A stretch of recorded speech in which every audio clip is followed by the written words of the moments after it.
It was supposed to be a quick drive to visit my parents for the weekend, just a few hours out of town.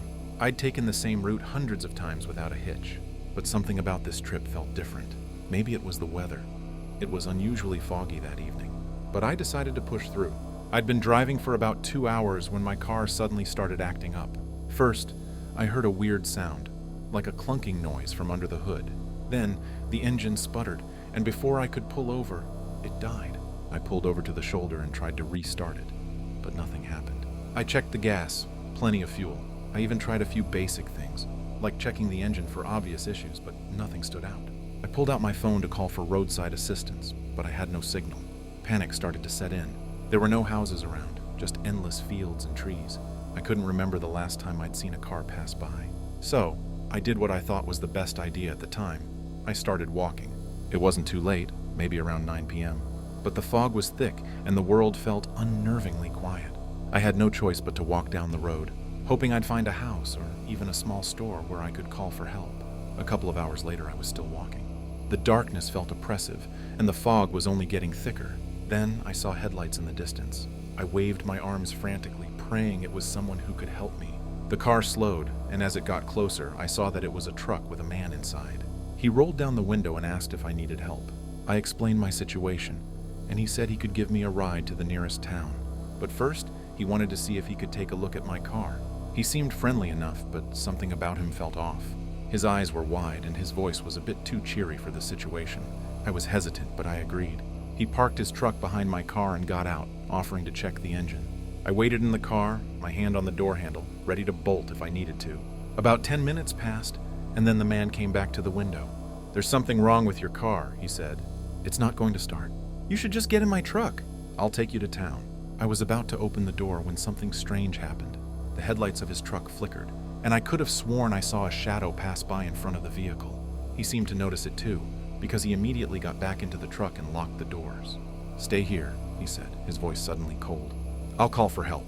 I sat there, heart pounding, wondering what was going on. I tried calling my family, but there was still no signal. The truck was idling, but the man didn't get out. He just sat there, staring ahead, and I could hear faint mutterings coming from the truck. I started to feel the hairs on the back of my neck stand up. I didn't know why, but something felt so wrong. And then, after what felt like forever, I saw a set of headlights in the distance. Another car was coming. I made my decision in that moment. Without thinking, I threw the door open and ran as fast as I could into the woods. I didn't stop until I came across a house about 30 minutes later. The family inside called the police for me, and when the officers arrived at the scene, they found the truck abandoned, with the man nowhere to be found. The police said they'd been investigating a string of similar disappearances in that area over the last few months, all involving stranded motorists. Some of the victims had been found miles away from where they'd last been seen, with no clear explanation as to how they got there. The man, they said, was well known in the area, though no one could ever identify him. The strangest part? When the police investigated my car, they found no signs of mechanical failure. It started up perfectly fine when they tested it. I'll never forget that night, and I'll never trust a stranger who offers help in the middle of nowhere. Always trust your instincts. If something feels wrong, it probably is. It was a late autumn evening when I was on my way back home from a work trip. The highway was quiet, and the sun had already dipped below the horizon. My car was an older model, so when it started making a strange noise about halfway through my drive, I wasn't entirely surprised. It had been having issues for weeks, but this time it was worse. The engine sputtered, then completely cut out. I pulled over, my stomach sinking. I tried turning the ignition again, but the engine wouldn't even crank. I checked the fuel gauge, full tank, and tried a few things, but nothing worked. I reached for my phone to call roadside assistance, but of course no signal. I sighed, sitting back in the seat. There wasn't a house or store in sight, just endless stretches of dark highway and trees on either side. I knew I had to get help, but I also knew walking for miles in the dark wasn't safe. So I made a decision I regretted almost immediately. I decided to wait for another car to come by.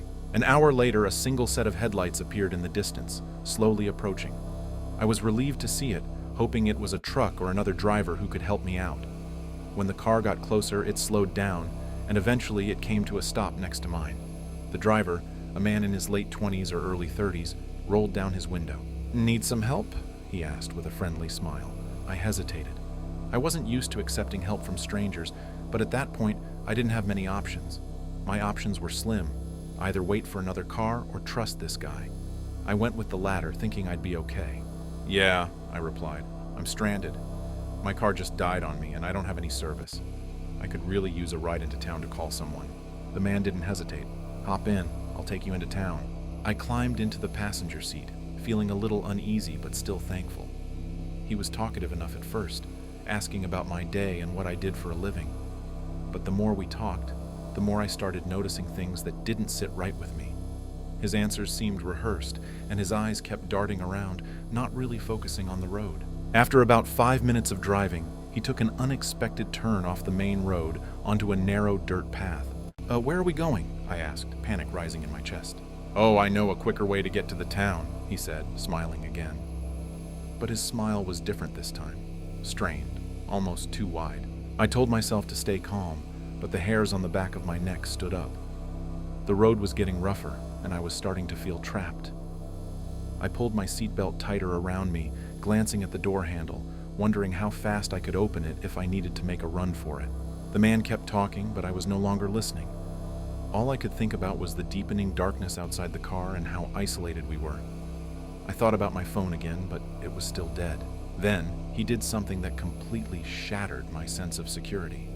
He suddenly veered off the dirt road, pulling the car into a clearing surrounded by trees. "We're here," he said. I froze. This wasn't the town. Not even close. I could feel my heart hammering in my chest. "This isn't where I asked to go. Let me out now," I demanded. His smile faded, and his tone became colder. "Don't worry. I'll get you to your destination." I couldn't sit still any longer. Without thinking, I yanked on the door handle, flinging it open. As soon as my feet hit the ground, I ran. I ran through the trees, hearing the car engine roar to life behind me. It was pitch black, but I kept running, my breath coming in sharp gasps. I didn't stop until I reached the road, where another car luckily passed by and picked me up. The driver took me to the nearest town, and when I reported what happened to the police, they told me a chilling detail. The man I'd encountered wasn't just a random guy. He had a history. His car matched the description of a vehicle linked to other cases where people had been lured off the road. Some of the missing people were never found. The police never caught him, but I learned my lesson the hard way. If you're ever stranded, trust your gut, and never get into a stranger's car. It could be the worst decision of your life. It was supposed to be a routine drive to my friend's cabin in the woods. I was meeting up with a small group for the weekend, a quiet getaway. I left a little later than I'd planned, but it didn't matter. I had a GPS, and the cabin was only about 2 hours away. I thought nothing of it when the sky started turning dark and the wind picked up. I followed the winding road into the woods, the kind of rural area where cell service was spotty at best. I'd been down this way once before, but this time something felt off. The road seemed emptier, quieter. A feeling of unease settled in, but I pushed it aside, blaming it on the weather. Then the engine sputtered. The dashboard lights flickered, and before I could react, the car jerked to a stop. I tried to start it again, but nothing happened. I was stuck. I pulled over to the side of the road, hoping it was something minor, maybe a flat tire or an issue I could fix quickly. But when I opened the hood, there was nothing I could do. No spare tools, no spare tire, just a quiet night creeping in around me. I tried my phone. No signal. The nearest gas station was miles away, and the road was so isolated I knew it would take forever for someone to come by. I sat in the car for a while, wondering if it would be better to walk, but I didn't want to get lost in the dark woods. About 30 minutes later, headlights appeared in the distance. My heart lifted at the sight of another vehicle. A red pickup truck pulled up beside me, the driver's window rolling down. "Need some help?" the man asked, his voice low but friendly. I hesitated. He seemed normal enough, but I didn't want to take chances. Still, what else could I do? My phone was dead, and I had no other options. I nodded. "Yeah, my car broke down. Could you help me get to the nearest town?" He gave me a half smile. "No problem. Hop in, I'll take you there." I climbed into the passenger seat. The truck smelled faintly of cigarettes, but otherwise it seemed fine. We started driving and I relaxed a little, but then after a few minutes I realized we weren't headed toward the town. "Where are we going?" I asked, trying to sound casual. The driver glanced at me, his smile never reaching his eyes. "Just a shortcut," he replied. "We'll get there faster this way." Something in his tone set off alarms in my head. I knew the road I was on, and it didn't lead to any shortcuts. In fact, I didn't recognize any of the landmarks as we drove deeper into the woods. I could feel my pulse quickening. "I think I'd rather just go back to my car," I said, my voice shaky. The man's smile faded. "Relax, we're almost there." I wasn't sure whether to get out of the truck or stay put, but everything in me was screaming that I needed to leave. I didn't want to provoke him, but I also knew I couldn't let him take me any further. Without thinking, I reached for the door handle. As I pulled it open, the truck swerved slightly and the man cursed under his breath. I didn't wait to see what he'd do next. I jumped out of the truck and started running through the woods, not caring where I was headed. My mind was focused on one thing: getting away. I ran for what felt like an eternity, my legs burning, the sound of the truck's engine fading behind me. Finally, I stumbled upon a small house with lights on. I pounded on the door, breathless and panicked. The couple inside let me in, and they immediately called the police. When the authorities investigated, they found the truck abandoned on a dead-end trail just a few miles away.